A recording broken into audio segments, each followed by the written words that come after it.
listening to Historyman, a project of ekbarnes.com, where we walk in the footsteps of heroes and proclaim freedom reigns. On today's podcast, we feature Kip Carter, friend of the Revolution, a historical guru of the Southern campaigns. So welcome, Kip. Thank you. I appreciate it, Eric. Kip, we're speaking today or recording today from your home, which actually sits on the battlefield at Hanging Rock, which is about 25 miles above Camden. Is that correct? From the Camden battlefield to here is about 18 miles. The road in front of your property, is it the Great Wagon Road? It is the Great Wagon Road. Runs from Philadelphia down to Charleston and Savannah. But through this part of the state, a lot of the road has a lot of branches to it, but in this part of the state, it is the road. We're on the road runs along the fall line between the Lynches and the Catawba River. So a drop of water in my front yard goes to the Lynches, and a drop of water in my backyard goes to the Catawba River. 521, and we have talked to some historians in Camden. It kind of gave us the idea that 521 was really the Great Wagon Road. And really, 521 runs a little east of here.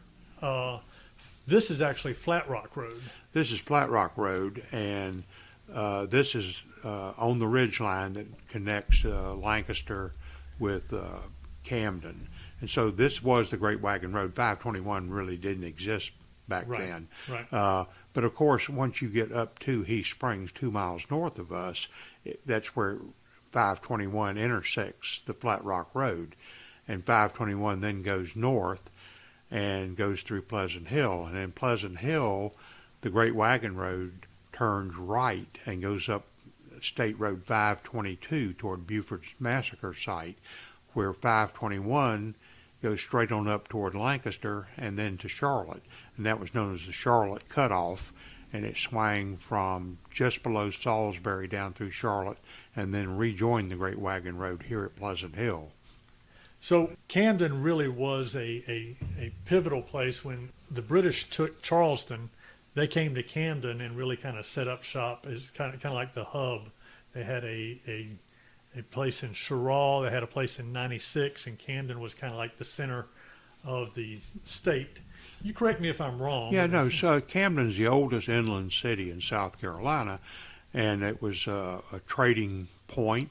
There's a little bit of it's sort of along the fall line there, so there were a couple of mills there, grist mills. Right. And so it was originally called Big Pine Tree, but then became known as Camden for Lord Camden, British politician. And so it was a trading hub, and traders went out from there to the various Indian tribes in the area. So that's why Camden was such an important place. And it's right on the Catawba Watery River also. The area that we're in now, would it have been, when you talk about Indian tribes, I know that the Catawba Indians were a huge Indian tribe in this area. Tell us a little bit about the Catawba Indians. Well, the Catawba today, of course, are greatly reduced as a result of 200 years of land encroachment by whites. Also as a result of diseases. They were not, had never been exposed to measles and mumps and smallpox, and they have been greatly reduced. But during the Revolution, they were a large tribe. They were sort of a conglomeration of several smaller tribes that came together, the Waxhaw among them, and became the Catawba. And they were fierce warriors. In fact, the Cherokee were terrified of them. During the French Indian War from 1756 to 1763, up in Virginia, a lot of the settlers up there in the Valley of Virginia were often raided by Native Americans, and so a lot of them began looking south. And this was a good area to settle in because the Catawba were here and the Cherokee were terrified of them. And the Catawbas really liked the settlers. In fact, they liked South Carolinians particularly because they said South Carolinians were honest traders. They, in fact, didn't like North Carolina, said those people up there always cheated them, and so they considered themselves to be friends of South Carolina settlers. And when the state line was being run from the coast up toward Charlotte, they had an error down near the coast, and by the time it got to Charlotte, it was going to put the Catawba Indians in North Carolina, and they were very upset about it. So they began looking at where the line was, and in fact the line should have included Monroe and Charlotte into South Carolina, but didn't. So in order to make up for the problem, North Carolina gave South Carolina northern Lancaster County, York County, part of Cherokee, and part of Chester County. That was called the New Acquisition. That happened in 1772. So all these people who thought they were North Carolinians suddenly became South Carolinians, and of course the Catawba were very happy because that put them firmly in South Carolina. I was talking to Zach Limhouse from the York County Cultural Museums, and he was talking about just that controversy, and was talking that even some of the records of the settlers there in York County, the Brattons, for instance, right, from Brattonsville, they were, when they first moved here, they were considered to be in Mecklenburg County at that time. And so how did that change? You said the Catawbas were upset and wanted to be in South Carolina. I saw a map of 1770, and a huge section of this area was considered the Catawba Indian lands.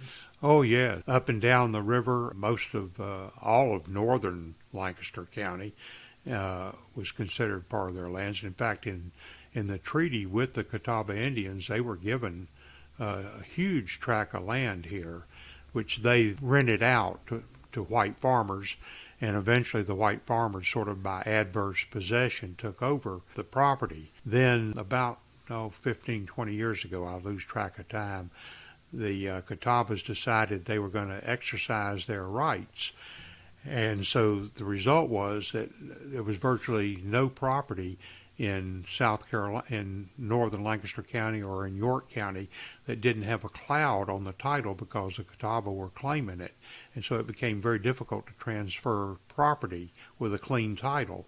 So finally, the state of South Carolina worked out an agreement with the Catawba to get clear title to the land, and the Catawba in return took a cash settlement. I was reading, and you were saying that they were very fierce warriors, and the Cherokee were fearful of them. I don't want to say scared, but fearful of them. They were fearful of them. But also the Shawnee were fearful of them, and several other Indian tribes. It made me think, from a historical standpoint, that it was almost like they were the Spartans of the American Indian Indian nations, that sort of thing, because they welcomed the warlike spirit. And what I was reading is that was, though they were matriarchal in the way that they set up their tribe, as the Cherokees were as well. Were also, yeah. They put a lot of credit into the battles and having a warlike spirit. And yeah, they were, and they in the early days when we were considering breaking with the British, delegation was sent from Charleston here to the Catawba to ask them would they support the settlers if they broke with England, and the Catawba agreed to fight with the South Carolinians. And so the report back to Charleston was the Catawbas are with us, which was taken as a sign that we had a good chance of actually succeeding in breaking free of the British. And the Catawba were very active. In 1776, they were involved at the Battle of Charleston, where the British were defeated. They were out on the point with some of the men from this new acquisition militia here, holding off Lord Cornwallis, who was trying to cross to Sullivan's Island to get into the back of the Palmetto Fort. now, was that Cornwallis? Yeah, that was Cornwallis. He was the land commander. Okay. With Peter Parker's fleet. Sir Peter Parker was the overall British commander because he was the admiral. Okay. Yeah, they took a real beating from the Palmetto Fort, and Cornwallis was never able, because of the water depth and the accuracy of the fire from the Catawbas and the new acquisition militia. He tried to wade across to the island. He tried to come across on flatboats, and the fire from shore was so intense that they were never able to do it. So That left it up to the British Navy to try to redo the fort, and they weren't able to do it. In fact, Peter Parker's boat, his ship was badly mauled. He had his pants blown off of him. He was wounded, and it blew his breeches off of him. Then they finally gave up and left. Of course, that's where the palmetto tree comes from in our flag. Sure. Is the palmetto fort there. And the Catawbas were at many of the major battles. Oh, yes. Carolina. And they were here at the Battle of Hanging Rock. Okay. There were probably around 35 warriors under Chief New River, and he had 2 captains under him and another 30 or so warriors. And they played an integral part in the battle here. Is there any hero, any story out of this area that kind of piques your interest? Well, of course, Davie has always piqued my interest, but that's in part because my great-grandfather was a Davie. I don't know if we're related or not, but sure. But from Orange County, North Carolina, up where he was from. And he was such an outstanding person, a real patriot, a gentleman, a man of outstanding character. His wife was from eastern North Carolina. He married into the Jones family, who were prominent Federalists in eastern North Carolina. In fact, a descendant of Jones's serves in Congress right now from eastern North Carolina. Really? So, yeah, and his father before him. And so they were a very prominent family. So Davie married very well, but he had strong connections to this area right here and was very familiar with the area around Hanging Rock. And influenced Andrew Jackson, and Jackson, of course, goes on to become president of the United States, and the Jacksonian Revolution, so to speak, is where democracy really, as we understand it today, got its start in America. Davie was a very interesting guy. He was from eastern North Carolina, but his uncle was William Richardson, was the minister of the Presbyterian Church here, so he spent a lot of time as a youth in this area. And he retired here and died here and is buried here in Lancaster County. He was, as you say, the founder of the University of North Carolina. He was at one time governor of North Carolina. He was the minister to France, a staunch Federalist politically. During the war was considered to be a brilliant tactician, and he was a great fighter. Interestingly enough, though, he gave up fighting because Nathaniel Greene, when he became commander of the American forces in the South, needed somebody that he knew was capable of supplying his army. And so Davie was appointed quartermaster, and he's the one who made sure there's the famous race to the Dan River, in which Cornwallis is trying to catch Greene after the Battle of Cowpens. And Greene manages to stay ahead of him. There's always food for the army. There are always boats to cross the river. So every time they got to a river, Greene got across because of Davie's planning. And then Cornwallis would get to the river and there'd be no boats, and that would slow him up. And eventually Greene was able to cross the Dan River into Virginia, and Cornwallis gave up and turned south again, at which point Greene circled him, and they met up at Guilford Courthouse, where Greene used the tactics that Morgan had used at Cowpens. The British had a victory that day, but it was a Pyrrhic victory. They lost so many men that, in the words of one member of Congress, of Parliament, that if we had another victory like this, we wouldn't have an army left. Right. So Davie played an incredibly important role in making sure that Greene was able to fight. As Greene would say, we fight, we get beat, we rise up, and we fight again. So Reverend Richardson, what faith was he? He was Presbyterian. Everybody back here just about was a Presbyterian. This whole area was settled by Scotch Irish Presbyterians. And while they're all Baptist here now, if you scratch these Baptists, you're going to find a Presbyterian under there. So from a belief standpoint, what separated the Presbyterians of that ilk from the Anglicans or the Puritans or other denominations or faiths? Well, it's very complex, and it goes back to England. The Scotch Irish were not Highland Scots; they were Lowland Scots, And so northern England and southern Scotland is where these people lived.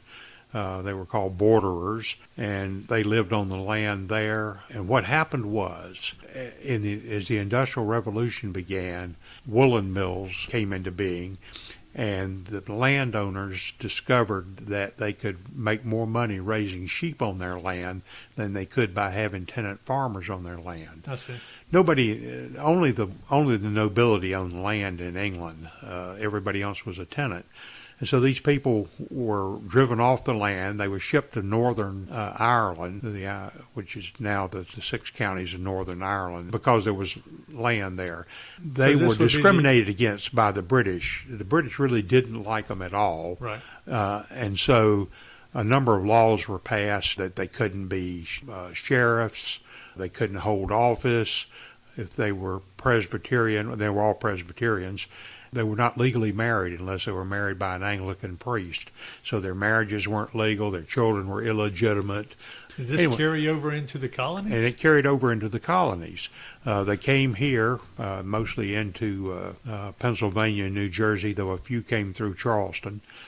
And they settled here in the backcountry. And the people along the coast who were originally from Barbados, English settlers from Barbados came over here. They were all Anglicans, and so they were glad to have the Scotch Irish, who had been fighting all their lives anyway, born to fight, they say. They were glad to have them between the Cherokee and the Shawnee and the various Native American tribes. They were glad to have the scum of the earth, as they called them, back here in the upcountry of South Carolina, insulating them from Native American attacks. And there had been a number of them over the years, the Yamasee Wars back in the 1730s. So they were glad to have the Scotch Irish here. And of course, being Presbyterians, they didn't have much use for the Anglicans. The Scotch Irish believed that they had no king but Jesus. And so they were an obstreperous group of people, to put it mildly. Kind of put them at odds with the king no matter what at that point, didn't it? No matter what, yeah. No, they had never liked having a king. There was a minister that there was a group called the Society for the Propagation of the Gospel in Foreign Parts. And if it was a foreign part, it was the backcountry of South Carolina.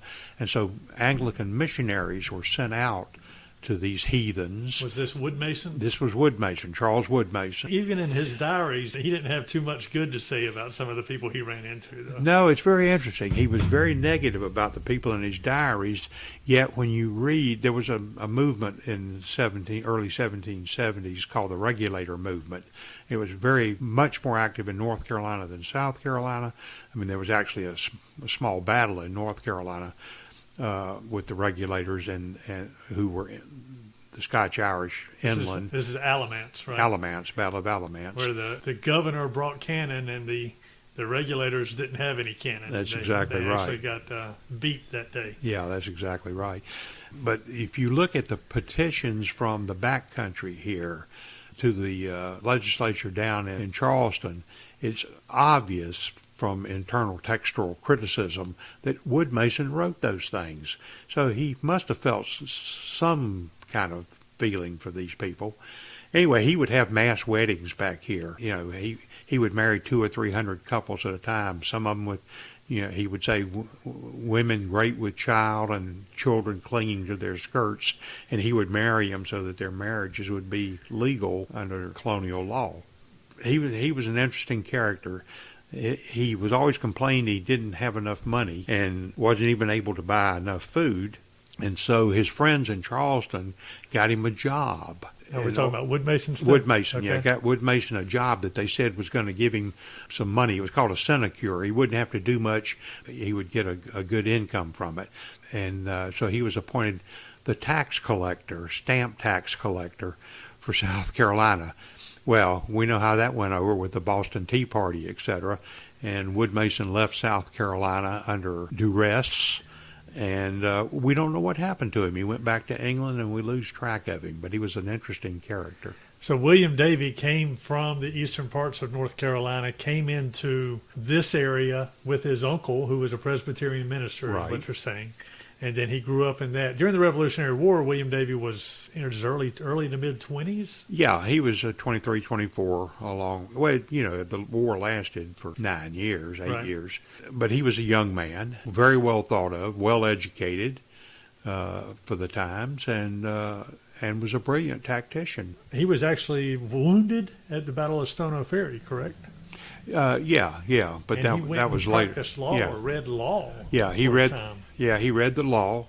There were no law schools back then. You went to a lawyer and you studied under him. You read for the law, just like Andrew Jackson did later. Who was actually from this area as well. Right, exactly. But in fact, he was here at the Battle of Hanging Rock. Was he? He was. He was 13 years old. His brother was 16, and his brother was wounded here in the battle. Andrew Jackson carried messages for Davie. Andrew Jackson thought Davie was the finest man he ever met, and he said he wanted to model his life on Davie. Of course, he didn't, but he really admired Davie, and Davie used him as a messenger some during the battle. In fact, Davie gave him one of his pistols to carry. Let me ask you this, Kip. What does liberty mean to you? Oh, that's a very broad question. I mean, you just have to go back to the ability to have the pursuit of happiness, the ability to make decisions about how you want to worship, what you want to do to make a living, the freedom to own land, the freedom to read books. That's liberty to me. What would you want people to take away from their visit to South Carolina in regards to the Revolutionary War and their visit to this area that you find yourself in? Well, the truth is that the Revolutionary War had stalled in the North, and it had turned into a stalemate by 1778, and the British realized that, and they decided that New England really wasn't worth having. They were willing to give up New England, but the real value in the colonies were the southern colonies and the mid-Atlantic. And so they began the Southern Strategy in 1779. And so this is where the American Revolution was won, was in the Carolinas, and in particularly South Carolina. People say that the Revolution was over after Yorktown, but that's not true.